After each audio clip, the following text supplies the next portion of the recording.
Okay, let's just dive right into this. I want you to think about the absolute biggest goals in your life right now. Maybe it's losing weight, writing that book, building a successful business, or just mastering a cool new skill. We almost always tell ourselves this very specific story about success, right? That massive success absolutely requires massive action. We put an incredible amount of pressure on ourselves to make some earth-shattering improvement. Something so dramatic that everyone's going to notice and talk about it. But what if that entire paradigm is totally backwards? Seriously, what if the secret to achieving absolutely everything you want has literally nothing to do with giant leaps and everything to do with actions so small you barely even notice them? Welcome to This Explainer. Today we're exploring a massive, paradigm-shifting framework from James Clear's incredible book, Atomic Habits. We're going to look at the actual science and math behind why tiny, seemingly insignificant changes can actually compound into the most remarkable results imaginable. It's a real game changer. To really wrap our heads around this, we have to look at the absolutely fascinating story of British cycling. Now get this. For nearly 100 years, professional cyclists in Great Britain had endured, well, total mediocrity. In 110 years, no British cyclist had ever won the Tour de France. In fact, it was so bad that top bike manufacturers literally didn't even want to sell gear to the team. They didn't want their brand associated with them. Then, in 2003, Dave Brailsford takes over as performance director, and his strategy? Completely different. Brailsford believed in this concept he called the aggregation of marginal gains. Basically, he looked for tiny 1% improvements in absolutely everything. I mean, everything. They had riders wear electrically heated overshorts just to maintain the ideal muscle temperature. They tested out various massage gels for faster recovery. They even hired a surgeon, yes, a surgeon, to teach the riders the absolute best way to wash their hands to avoid catching a cold. Oh, and they painted the inside of the team truck white. Why? Just so they could spot little bits of dust that might degrade the finely tuned bikes. It sounds absurdly small, doesn't it? But here is the staggering result of those absurdly small changes. 178. Over just a 10-year span from 2007 to 2017, British cyclists won 178 world championships. They captured 66 Olympic or Paralympic gold medals and brought home 5 Tour de France victories. It is widely regarded as the most successful run in cycling history. So how does a team go from perfectly ordinary to absolute world dominance? It wasn't one defining moment of massive action, no way. It was the relentless accumulation of those tiny 1% tweaks compounding over time. The math behind this phenomenon is just fascinating. Getting just 1% better each day for 1 year doesn't mean you just become 365% better. Because of the incredible power of compounding, you actually end up nearly 38 times better by the time you're done. Think about that. Habits are essentially the compound interest of self-improvement.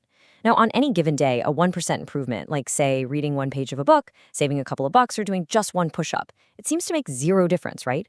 But as you repeat them, the effects multiply. It's really only when you look back years later that the massive value of those good habits becomes strikingly apparent.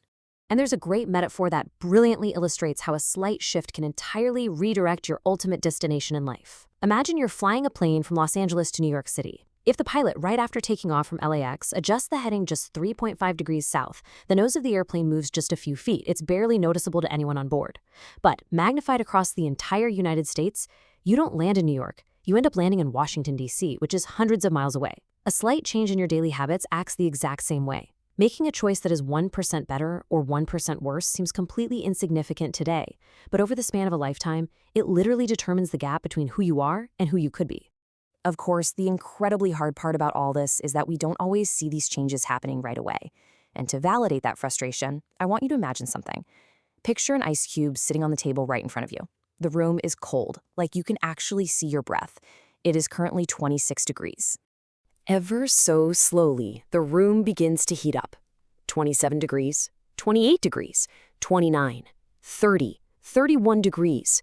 Now, think about all that heat being added. Think about all the energy going into that room. And yet, look at the ice cube. It is still sitting on the table, completely unchanged. This is exactly what it feels like when you start a new habit, isn't it? You put in the hard work for a week, maybe a month, and nothing seems to happen. It honestly feels like you aren't going anywhere. But then, 32 degrees. The ice begins to melt.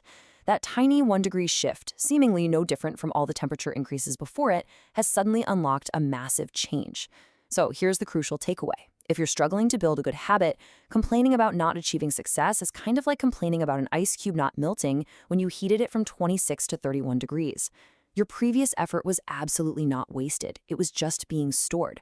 All the real action happens at 32 degrees. This whole concept brings us to what's known as the plateau of latent potential. We usually expect our progress to follow a perfectly straight, linear line. We want results now. But reality operates on a curved line. Because the most powerful outcomes of any compounding process are delayed, it creates this massive gap. This is what James Clear brilliantly calls the valley of disappointment. People put in weeks of hard work, they see no tangible results, and they just quit. They give up right before they cross that critical threshold. To make a meaningful difference, your habits just have to persist long enough to break through this plateau. So let's move to a major paradigm shift that's going to help you survive that valley of disappointment. If you want better results, we literally have to dismantle the traditional advice of goal setting. I know, it sounds crazy, but let's contrast goals with the superior power of building systems. A goal is all about the result you want to achieve, like, say, winning a championship. But a system is about the processes that lead to those results, how you recruit players, manage coaches, and conduct your daily practice. Think about it. If a basketball coach completely ignored their goal to win a championship and only focused on their system at practice each day, would they still get results? Yes, because as the legendary 3-time Super Bowl winner Bill Walsh used to say, the score takes care of itself. In fact, focusing purely on goals creates a handful of massive problems. Let's call it the great goal fallacy, and methodically break down 4 key issues here. First off, winners and losers actually share the exact same goals. Every Olympian wants a gold medal, right? So the goal doesn't differentiate them, the system does. Second, reaching a goal is only a momentary change. If you summon the energy to clean a messy room, you achieve your goal, which is great. But if you don't change your sloppy, everyday habits, that room is just going to get messy again. You treat it as a symptom, not the cause. Third, goals restrict your daily happiness. You're constantly telling yourself, oh, once I reach my goal, then I'll be happy. And finally, goals create this nasty yo-yo effect. Runners will train for months, cross the finish line, and then stop running entirely because the goal is no longer there to motivate them. The takeaway? Fix the inputs and the outputs will automatically fix themselves. Which brings us perfectly to the core term of our explainer today, an atomic habit. So, what is it? An atomic habit is a regular practice or routine that is not only small and easy to do, but is also the source of incredible power within a larger system. Just like atoms are the fundamental building blocks of molecules, atomic habits are the tiny, fundamental building blocks of remarkable results. They are, without a doubt, the ultimate system of compound growth. Now, you're probably wondering, how do we actually make these tiny habits stick permanently? Well, we have to look at the 3 layers of behavior change. Think of it kind of like the layers of an onion. The outer layer is outcomes. This is about changing your results, like losing weight or publishing a book. The middle layer is processes. This is changing your habits and systems, like finally implementing that new gym routine. But the deepest, absolutely most crucial layer, that's identity. This is concerned with changing your beliefs, your worldview, and your self-image. The huge mistake almost all of us make is starting from the outside in. We focus heavily on outcome-based habits. But what we really need to build are identity-based habits. We need to start by focusing on who we wish to become.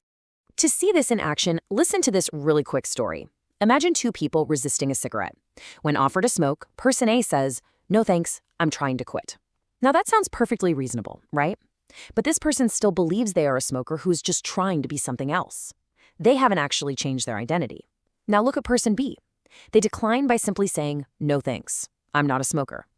It's a tiny, tiny shift in phrasing, but a massive shift in identity. Smoking is a part of their former life, not their current one.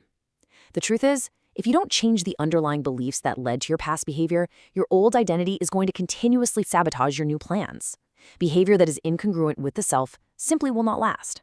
Which brings us to a quote from James Clear that honestly totally shifted my own perspective. He says, "You do not rise to the level of your goals, you fall to the level of your systems." Let that sink in for a second. Your outcomes are simply a lagging measure of your habits. Your net worth is a lagging measure of your financial habits. Your weight is a lagging measure of your eating habits. Basically, you get exactly what you repeat. So as we wrap up this explainer, I want to leave you with a completely different way to look at your future. Stop asking yourself what you want to achieve. Just stop focusing on the championship, the bank account, or the number on the scale. Instead, I want you to look away from the outcomes, look inward, and ask yourself this: who is the type of person you wish to become? Because once you define that identity, you can start building the tiny atomic systems to prove it to yourself 1% at a time. Thanks so much for learning with me today. And hey, I challenge you to start aggregating your marginal gains right now.